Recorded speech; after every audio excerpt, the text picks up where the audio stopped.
Hello dear students. आज हम class 9th chemistry का जो चैप्टर है is matter around us pure, तो उसके जो सेपरेशन टेक्निक्स हम पढ़ रहे हैं।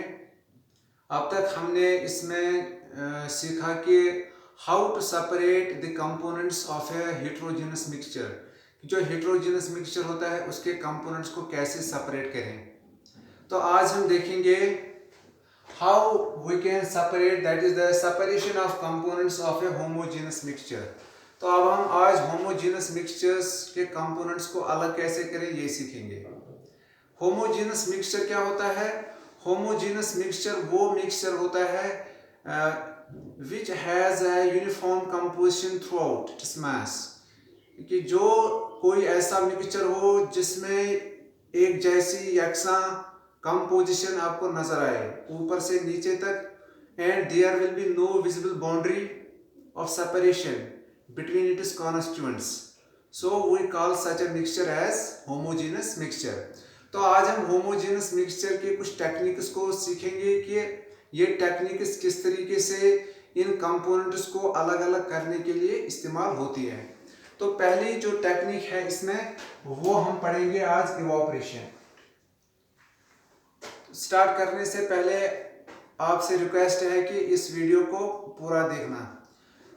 चलिए इवोपरेशन मेथड जो है इससे हम देखेंगे कि इससे एक होमोजेनस मिक्सचर आप कैसे उसके जो कंपोनेंट्स हैं उनको कैसे आप सेपरेट कर सकते हैं। इवोपरेशन क्या होता है? Evaporation as you all know that it is a process of changing a liquid into its vapor on heating, कि जब कोई लिक्विड होता है वो लिक्विड हीट करने से वेपराइज होता है, वेपर में कन्वर्ट हो जाता है, गैस में कन्वर्ट हो जाता है। तो इस प्रोसेस को हम बोलते हैं इवोपरेशन। तो ये जो इवोपरेशन है, दिस प्रोसेस और this method is used to separate certain substances और certain homogeneous mixtures. For example, it is used to separate sodium chloride from sea water। जो sea water होता है, समंदर का जो पानी होता है उसमें से नमक को अगर हम अलग कर दें तो ये सब होता है इसी टेक्निक के थ्रू, दैट इज इवोपरेशन। कैसे? देखिए यहाँ पे अगर आप देखेंगे एक सेटअप हमने यहाँ पे बनाया है।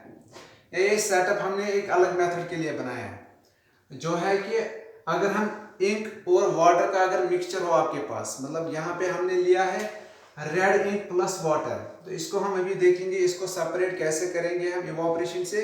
इससे पहले मैं आपको सिखाऊंगा कि कॉमन साल्ट को आप सी वाटर से कैसे अलग कर सकते हैं। या हम लेंगे सीधा साल्ट सोल्यूशन, हम लेंगे एक बीकर, बीकर में हम वाटर लेंगे और इस बीकर में हम कुछ 1-2 चम्मच डालेंगे नमक, सॉल्ट। इसके बाद इसका सॉल्यूशन बनाएंगे, साल्ट सॉल्यूशन।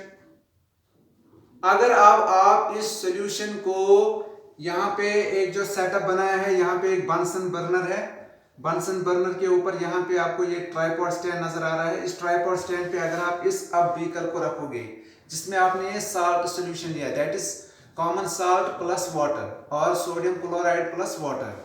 अब आप इसको हीट करोगे, हीट करने से क्या होगा, ये जो बीकर है इसमें से ये गर्म होना शुरू होगा और जैसे ये ज्यादा गर्म होगा तो इसमें से अंदर वेपर्स निकलेंगे ऐसे, and the vapours they will move upwards और ये एस्केप हो जाएंगे। इस कंटेनर में से जो सारा वेपर है वो बाहर निकल जाएगा और आखिर में इस बीकर में क्या बच जाएगा, इस बीकर में आखिर में जो चीज यहाँ पे नीचे बच जाएगी तो वो होगी सोडियम क्लोराइड और कॉमन साल्ट।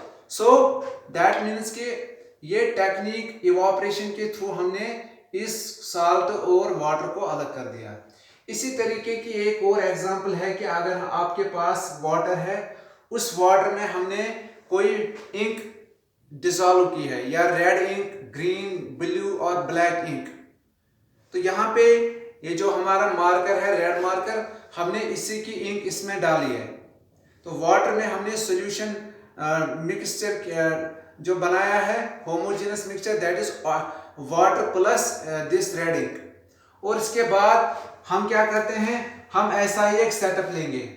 सेटअप क्या लेंगे, हम नीचे लेंगे एक this Bunsen burner, tripod stand, beaker में हम लेंगे वाटर, इस बीकर में हम वाटर लेंगे और बीकर के ऊपर हमने यहाँ पे ये देखिए आप, ये वॉच गिलास लिया है। वॉच गिलास ये हम रखेंगे ऊपर इस बीकर के ऊपर। क्यों? क्योंकि जैसा हमने अभी हीट किया था ऐसे ही हम इसको हीट कर देंगे। तो हीट करने से क्या होगा, ये वाटर जो है ये वेपराइज होगा, it will get converted into vapours and then the watch glass जो है इसमें जो हमने इंक का मिक्सचर बनाया है या रखा है, वाटर प्लस इंक रेडी, तो ये वॉच गिलास भी धीरे धीरे इस हीट यहां तक भी पहुंच जाएगी और ये भी गर्म होना शुरू होगी। और अब इस इंक से भी क्या ऊपर आना शुरू होंगे, तो यहां से भी कुछ वेपर्स ऊपर आना शुरू होंगे और इस इंक सॉल्यूशन में जो वाटर है वो सारा ऊपर वेपराइज होगा, इवापोरेट होगा और आखिर में इस वॉच गिलास में क्या बच जाएगा आपके पास, तो इसमें बच जाएगा ऐसे थोड़ा सा, यहाँ पे जो इंक पोर्शन इसमें था वो यहाँ रह जाएगा, बाकी जो वेपर है वो अलग हो गया। तो in this way we can separate red ink and water through the process of evaporation और द मेथड ऑफ इवापोरेशन। तो this is the first method. Number second method जो हम यहाँ पे लेंगे वो है क्रिस्टलाइजेशन। क्या होता है crystallisation? Crystallisation is a process, ये भी एक मेथड होता है या एक प्रोसेस होती है जिसमें हम किसी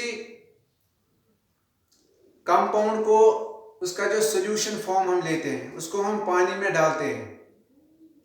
तो यहां पे हम जो सॉल्यूशन लेने वाले हैं वो है copper sulphate.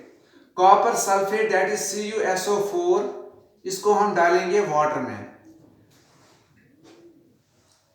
You already know that कि जो कॉपर सल्फेट होता है ये ब्लू कलर्ड कंपाउंड होता है। जब हम इसको वाटर में डालते हैं तो ये ब्लू कलर का सॉल्यूशन यहाँ पे हमें ऑब्टेन होता है। तो कॉपर सल्फेट सॉल्यूशन बनेगा, कैसे बनेगा? जब हम कॉपर सल्फेट को वाटर में मिक्स करेंगे। अब जो मिक्स किया है हमने उसको हम इस कंटेनर में रखेंगे, ठीक है, हमारे पास बन गया कॉपर सल्फेट सॉल्यूशन। देखिए इस क्रिस्टलाइजेशन से हमें क्या मिलेगा। It is a process of cooling hot concentrated solution of a substance to obtain its crystals. That is cooling hot solution, concentrated solution of a substance to obtain its crystals. यानी कि ये impure form में अगर है अब तक, तो हमें इसके pure form में obtain करना है in the form of crystals. इन्हीं crystals के नाम पे फिर इस process को हम, इस method को नाम देते हैं crystallization. तो crystallization method में क्या होता है, एक सॉल्यूशन होता है, उसको पहले हम हीट करते हैं, जैसे ही उसमें वाटर लेवल जो है वो कम हो जाता है, सैचुरेटेड सॉल्यूशन बन जाता है या कंसंट्रेटेड सॉल्यूशन बन जाता है, that is a solution which contains less amount of water in it, we call it concentrated solution. तो जैसे हमारे पास एक हॉट कंसंट्रेटेड सॉल्यूशन होता है, उसके बाद हम इस हॉट कंसंट्रेटेड सॉल्यूशन को कूल करते हैं और कूल करने के बाद इस बीकर में आपको नजर आएंगे pure crystals of copper sulphate. तो ये इस कॉपर सल्फेट को प्योर फॉर्म में ऑब्टेन करना एक मेथड के जरिए, उस मेथड का नाम है क्रिस्टलाइजेशन, ठीक है। तो यहाँ पे हम इसको समझेंगे। हमने इसी तरह का एक सेटअप बनाया है, एक बीकर लिया है, इसमें हमने कॉपर सल्फेट प्लस वाटर डाला है, तो ये बन गया है कॉपर सल्फेट सॉल्यूशन, यहाँ पे दिख रहा है। तो ये हमने ट्राइपॉड स्टैंड पे रखा है, नीचे बंसन बर्नर से हीट इसको हम कर रहे हैं। तो इस बीकर में जैसे ही कुछ वाटर वेपराइज होना शुरू होगा ऊपर की तरफ, ठीक है, तो हम जैसे ही इस सॉल्यूशन में वाटर लेवल थोड़ी कम हो जाएगी, जब हमें लगेगा कि अब ये कंसंट्रेटेड सॉल्यूशन बन गया है, सैचुरेटेड सॉल्यूशन बन गया है, तो हम इस बीकर को अब यहाँ से उठा के कहीं पे सर्द होने के लिए रख देंगे and in the end we will obtain pure crystals of copper sulphate. ठीक है, in this way we can separate copper pure crystals of copper sulphate from it solution. तो ये है मेथड दैट इज क्रिस्टलाइजेशन। अब third method जो है, इसमें homogeneous mixtures में हम देखते हैं कि इनके कंपोनेंट्स को हम कैसे मिक्स करेंगे। तो एक और मेथड है, उस मेथड का नाम है क्रोमेटोग्राफी। क्या होता है chromatography and how it is used to separate substances. First of all you should know what chromatography is. Chromatography is a method which is used for separation, identification and purification of organic or inorganic compounds। ये वो method होता है जिसके जरिए हम separation करते हैं organic या इनऑर्गेनिक कंपाउंड्स की या सब्सटेंसेस की। या अगर ऐसे आपको समझ में न आया तो एक इससे भी आसान तरीका है इसको समझने का, वो ये है कि दिस मेथड, दिस क्रोमेटोग्राफी, इसको हम पढ़ते हैं यहाँ पे, जो मैं आपको यहाँ पे डायग्राम से के सेटअप से जो दिखाई दे रहा होगा, एक मेथड है पेपर क्रोमेटोग्राफी। ये भी इसी के अंडर आता है, पेपर क्रोमेटोग्राफी। तो इससे हम क्या करते हैं, it is used for separation of components based on their solubilities. यानी कि अगर हमने कुछ 2-3 चीजों को मिक्स किया है और उन 2 चीजों की सॉल्युबिलिटी अलग अलग है, यानी कि एक सब्सटेंस की सॉल्युबिलिटी दूसरे से कम या ज्यादा है, तो that is there is difference in their solubilities. तो जब सब्सटेंसेस की सॉल्युबिलिटीज में डिफरेंस होता है और हम अगर उनको सेपरेट करना चाहे तो उस टाइम हम एक टेक्निक का इस्तेमाल करते हैं। उस टेक्निक को हम बोलते हैं क्रोमेटोग्राफी। कैसे, देखिए यहाँ पे हम एक पेपर ले रहे हैं जो हमारे साइंस लैब्स में होता है, इसको हम बोलते हैं क्रोमेटोग्राफी पेपर या पेपर एक होता है पेपर क्रोमेटोग्राफी पेपर। यहाँ पे हमने लिया। अब हम क्या करते हैं, इस पेपर को लेने के बाद मैं 2 सेंटीमीटर नीचे से ऊपर की तरफ आऊंगा और एक लाइन इसमें ड्रा करूंगा, जैसे कि आपको यहाँ दिख रहा होगा। अगर नहीं दिख रहा है तो मैं थोड़ा कैमरे को आप इसके नजदीक ले आऊंगा ताकि आपको समझ में आ जाए। ये देखिए यहाँ पर, तो यहाँ पर आपको दिख रहा है ये पेपर है हमारे पास, क्रोमेटोग्राफी पेपर। तो इसमें हमने 2 सेंटीमीटर अपवर्ड्स हमने एक रेड लाइन ड्रॉ की है और इस रेड लाइन के बीच में हमने एक डॉट डाला है। वो डॉट क्या है, वो दरअसल 2 इंक्स का मिक्सचर है। That is it is a mixture of red and green ink, mixture of red and green ink. तो हमने रेड एंड ग्रीन इंक का मिक्सचर बनाया है, इन दोनों इंक्स को हमने मिक्स किया है और फिर कैपिलरी ट्यूब के थ्रू हमने इस पेपर क्रोमेटोग्राफी पेपर के इस लाइन पे एक डॉट ड्रॉ किया है, यानी कि एक डॉट है। इस डॉट में ये दोनों इंक्स जो है ये मिक्सड है, इनका मिक्सचर है। अब हम क्या करेंगे, एक सेटअप और लेंगे। हम एक कंटेनर को लेंगे, एक गिलास जार को लेंगे। इस गिलास जार में हम एक सोल्यूशन लेंगे जो यहाँ पे आपको ग्रीन कलर से यहाँ पे दिख रहा है। एक सॉल्वेंट लेंगे हम इसमें, सॉल्वेंट। और अब इस क्रोमेटोग्राफी पेपर को लेंगे इस गिलास जार के अंदर और ऊपर रखेंगे एक वाश गिलास जो यहाँ रेड कलर से ऊपर आपको दिख रहा है, गिलास जार या वाश गिलास। तो अब हम क्या कर रहे हैं, ये जो सॉल्यूशन हमने लिया है या सॉल्वेंट जो हमने इसमें लिया है, सॉल्वेंट, ये कहलाता है इसका मोबाइल फेज। क्यों, वो आपको अभी नजर आए, अभी कुछ देर बाद समझ में आ जाएगा। Mobile means which can move, यानी कि वो सबस्टेंस जो मूव करता है, और दूसरा होता है स्टेशनरी फेज। स्टेशनरी फेज में हमने ये क्रोमेटोग्राफी पेपर रखा है। स्टेशनरी फेज मीन्स जो अपनी जगह नहीं बदलता बल्कि एक ही जगह पे स्टैंड रहे, तो उसको हम बोलते हैं स्टेशनरी फेज।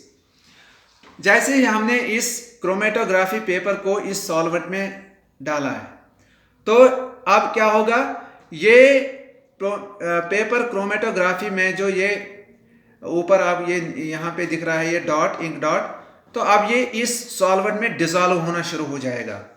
तो डिसॉल्व होना जैसे ही शुरू हो जाएगा तो हम क्या पाएंगे इसमें हमें एक चीज यहां पे नजर आएगी कि जैसे ही ये इंक इसमें सॉल्युबल हो जाएंगे, then these this ink dot which comprise of red and green color, तो ये अब इसमें सॉल्वेंट ऊपर की तरफ जब आएगा इस इंक को अपने में डिसॉल्व करेगा, तो ये इंक के दोनों कंपोनेंट जो है red and green, they will get dissolved and they will move upwards. अब ये इस सोल्यूशन या सॉल्वेंट में ये ऊपर की तरफ राइज होंगे, ये ऊपर की तरफ राइज होंगे। तो जैसे ये राइज होंगे, मान लो अगर रेड इंक वाला जो पोर्शन है अगर वो ऊपर राइज करके इस पेपर क्रोमेटोग्राफी पेपर के यहाँ पे राइज हुआ यहाँ तक, और ग्रीन वाला कहाँ तक राइज हुआ, मान लो ग्रीन वाला जो इसमें पोर्शन है वो यहाँ तक राइज हुआ, तो इससे हमें क्या लगा कि इसकी सॉल्युबिलिटी ज़्यादा है रेड वाले की, इसलिए वो ऊपर की तरफ राइज हुआ है, और ग्रीन वाला जो कलर है उसकी सॉल्युबिलिटी इसके मुकाबले में कम है, तो ये नीचे की तरफ है। इसका मतलब है कि these two inks they got separated and this actually क्या हुआ, ये सॉल्वेंट जो है यही राइज हुआ ऊपर, और इसमें ये दोनों डिसॉल्व हो गए और इन्होंने ऊपर अलग अलग जगह ले ली। तो इस मेथड के जरिए हमने इस रेड इंक और ग्रीन इंक को अलग कर दिया। So this method is called as chromatography. तो आज हमने 3 मेथड्स को यहाँ पे समझा। एक है इवोपरेशन मेथड, दूसरा था क्रिस्टलाइजेशन मेथड, और तीसरा जो मेथड था वो था क्रोमेटोग्राफी का मेथड। तो उम्मीद है कि आपको समझ में आया होगा आज का ये टॉपिक। तो आखिर में रिक्वेस्ट यही है आपसे कि हमारे इन वीडियोस को आप शेयर करें, और हमारी चैनल जिसका नाम है शोएब साइंस एकेडमी, तो उसको सब्सक्राइब करें, और साथ में जो बेल आइकॉन है उसके ऊपर भी प्रेस करें, ताकि जो आने वाली वीडियोस होंगी अगली, उनकी नोटिफिकेशंस आपको मिल सके। Okay, thank you.